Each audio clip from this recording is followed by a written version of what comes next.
இன்றைக்கி நம்ம எதை பற்றி பேச போகிறோம்னா சண்டை, யுத்தம், வார் அப்படின்னு சொல்லுவாங்களே, அது எல்லாத்துலேயும் இருக்குது. இயற்கையில் இருக்குது. மேகங்கள் இடிச்சிக்குது, கோள்கள் இடிச்சிக்குது, விண்கற்கள் இடிச்சிக்குது, நட்சத்திரங்கள் இடிச்சிக்குது, மிருகங்கள் சண்டை போடுது.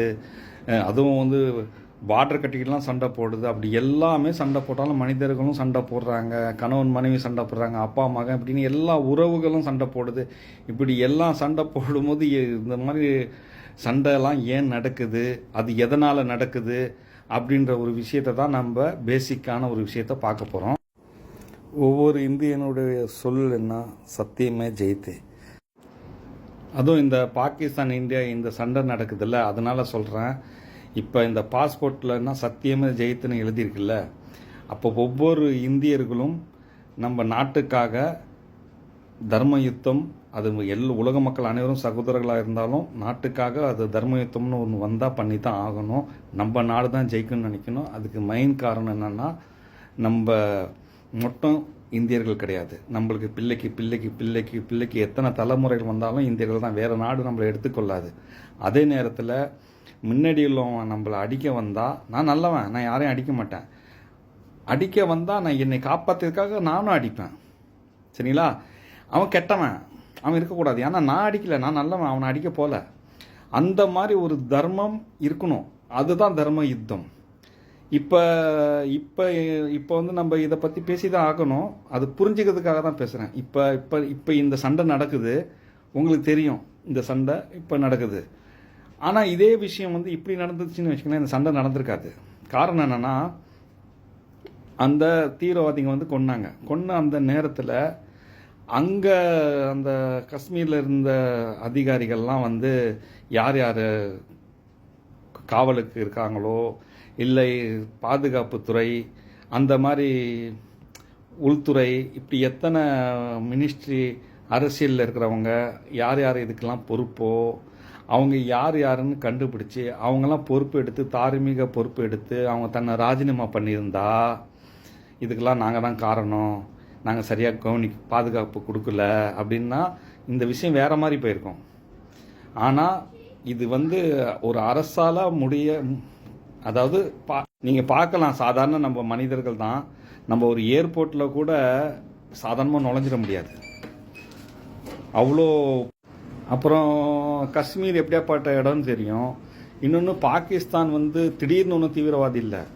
அது ஆரம்பத்துலேருந்து அது எதிரியான நாடு, தீவிரவாத அடைக்கலம் கொடுக்குற நாடு. அந்த நாடே தீவிரவாதத்தில் தவிச்சிட்டு இருக்குது. அந்த நாட்டிலும் தீவிரவாத குண்டு வெடிப்புலாம் நிறையா நடக்குது.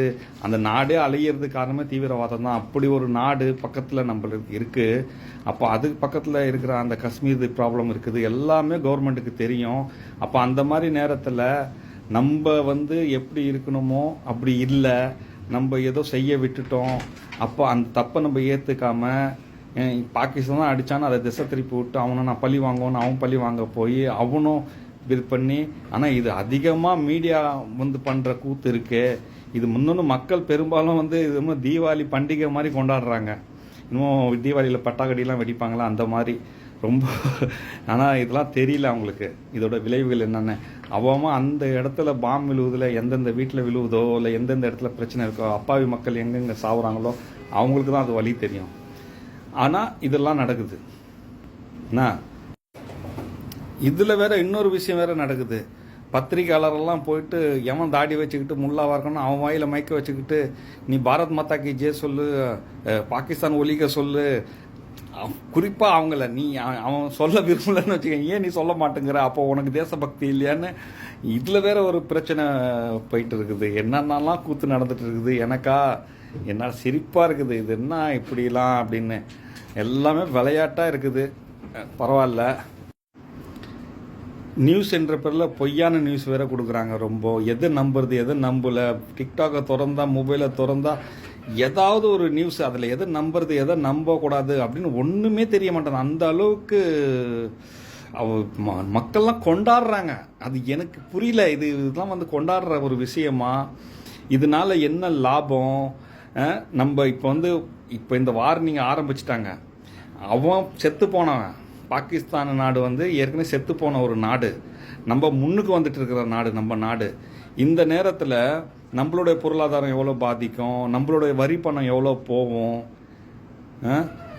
பொதுமக்களுக்கு எந்த அளவுக்கு நஷ்டம் வரும். அவன் நஷ்டப்பட்டு அழியிட்டோம், அதை பற்றி நம்மளுக்கு பிரச்சனை இல்லை. நம்ம இப்போ அழியிறோமே, இதெல்லாம் தேவையா இந்த சண்டை அப்படின்ற ஒரு விஷயம் இருக்குல்ல. இந்த இந்த இந்த இந்த விஷயத்தை வந்து நான் சொல்கிற முறையில் போயிருந்தால் இது வேறு மாதிரி போயிருக்கோம். ஆனால் இது ஒரு விஷயத்த நல்லா ஞாபகம் வச்சுங்க. சண்டைன்னு என்கிட்ட வந்து யாராவது ஒரு புருஷன் பொண்டாட்டி 2 பேர் சண்டை போடுறாங்கன்னு வச்சுங்களேன், அவங்க வந்து சண்டை போடாமல் இப்படி 2 பேர் பிரச்சனை போயிட்டு இருக்கு, இதில் யார் தப்பு யார் ரைட்டு சொல்லுங்கள் அப்படின்னு என்கிட்ட வந்து சொன்னால் நான் சொல்லிவிடுவேன். அந்த கதையை கேட்டு இவங்க 2 பேரையும் கதைக்கு விசாரித்து நீங்கள் செஞ்ச தப்பு இவங்க செஞ்ச தப்பு இல்லைன்னு. ஆனால் சண்டைன்னு வந்தேன்னு வச்சுங்களேன், நான் 2 பேர் மேலே தான் தப்புன்னு சொல்லுவேன். யார் தப்பு ரைட்லாம் பார்க்க மாட்டேன். 2 பேர் மேலே தப்பு. ஏன்னா ஒரு விரலில் சத்தம் வராது, இப்படி 2 விரல் சேர்ந்தால் சத்தம் வரும். இப்போ சண்டைன்னு வந்துருச்சுன்னா அங்கே யாரோ ஒருத்தவங்க விட்டு கொடுக்கல, யாராவது ஒருத்தவங்க சண்டை வேணாம் அப்படின்னு விட்டு கொடுக்க நினச்சா சண்டை வராது. என்னதான் பலே இப்போ பொண்டாட்டி புருஷன் பொண்டாட்டி சண்டை நடக்குது, பலே பொண்டாட்டி 1000 தப்பு தான் பண்ணுறா, அவள் தான் சண்டை வளர்க்குறா சண்டை உருவாக்குறா அப்படின்னு கூட வச்சுங்க. ஆனால் புருஷங்காரன் இல்லை, அவள் சண்டை தான் வளர்க்க முயற்சி பண்ணுறா, நான் விட்டு நான் வந்து சண்டை வரக்கூடாதுன்னு நினச்சிட்டு அமைதியாக போகிறேன், இல்லை அது சமாளிச்சுக்கிட்டு சண்டை இல்லாமல் பார்த்துக்கிறேன் அப்படின்ற ஒரு ஆம்பளை நினச்சான்னு வச்சுங்க, சண்டை வராது. அவளுக்கு பதில் கொடுக்க போனால் சண்டை வரும் தான். அதான் சண்டைன்னு வந்துட்டால் 2 பேர் மேலே தப்பு தான் சொல்லுவேன். அதில் நியாயத்தை நான் பார்க்க மாட்டேன், யார் தப்பு ரைட்லாம் சொல்ல மாட்டேன். சண்டை போடாமல் வந்து கேட்டால் தான் நான் சொல்லுவேன். அந்த மாதிரி இப்போ சண்டைன்னு வந்துருச்சு, பாகிஸ்தான் மேலேயும் தப்பு இந்தியா மேலேயும் தப்பு அப்படி தான் சொல்லுவேனே தவிர, ஏன்னா பாகிஸ்தான் நினச்சிருந்தா இந்த சண்டை வராமல் பார்த்துருக்கலாம், இந்தியாவை நினச்சிருந்தாலும் பார்த்துருக்கலாம். இப்போ வந்துருச்சு, பாதிக்கப்பட்டது எப்படி இருந்தாலும் பொதுமக்கள் நம்ம தான். ஏன்னா நம்ம வளர்ந்து வர்ற நாடு, அது செத்த பாம்பு, அது இருந்தான்னா வாழ்ந்தா என்ன அப்படின்ற ஒரு விஷயமும் இருக்குது. ஆக மொத்தத்தில் உலக மக்களின் மாம்டேடு வந்து இந்த சண்டையை வெறுக்கிறாங்க.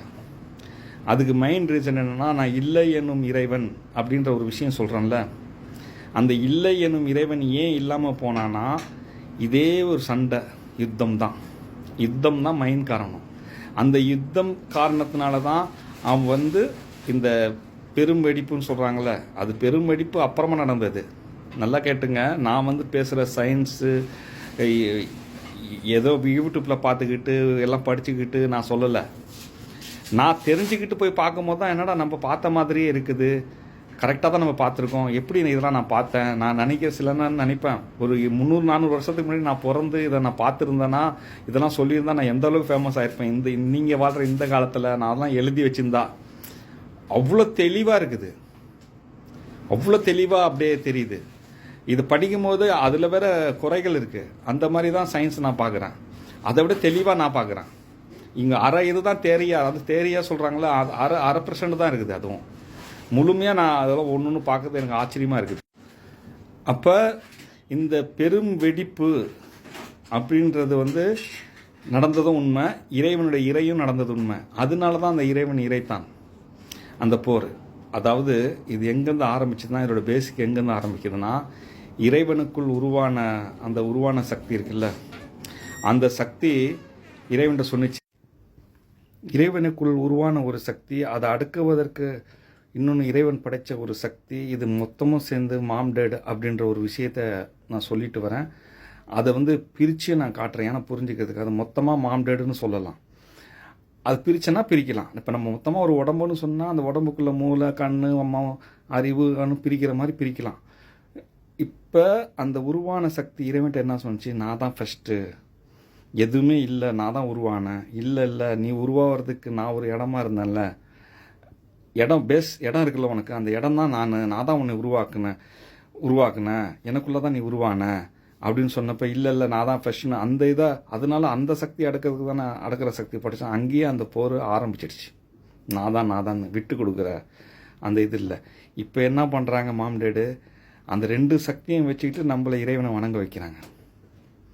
இப்போ உருவானவன் வணங்க மாட்டேன்னு சொன்னாலும் நமக்குள்ளேருந்து அவனும் வணங்குறான். இப்போ நான் வணங்கினேன்னா வேறு வழி இல்லாமல் அவனும் எனக்குள்ளேருந்து வணங்குறான். அவனுக்கு விருப்பம் இல்லை வணங்குறதுக்கு. அதனால தான் நீங்கள் வந்து கோயில் கும்பிட போனாலும் சரி, பள்ளிவாசல் தொழுவு போகிறதா இருக்கட்டும், சாமி இதில் வந்து பல மனசுக்கு இதாகும், வேண்டாம் வேணான்ற மாதிரி இருக்கும். அது மீறி தான் அந்த தொழுவு போகிறோம். அதனால தான் பள்ளிவாசல்லாம் எல்லாம் முன்ன மாதிரி சாமி கும்பிடுறதில்ல, யாரும் வர்றதில்லை போகிறதில்ல அப்படிலாம் சொல்கிறாங்கல்ல.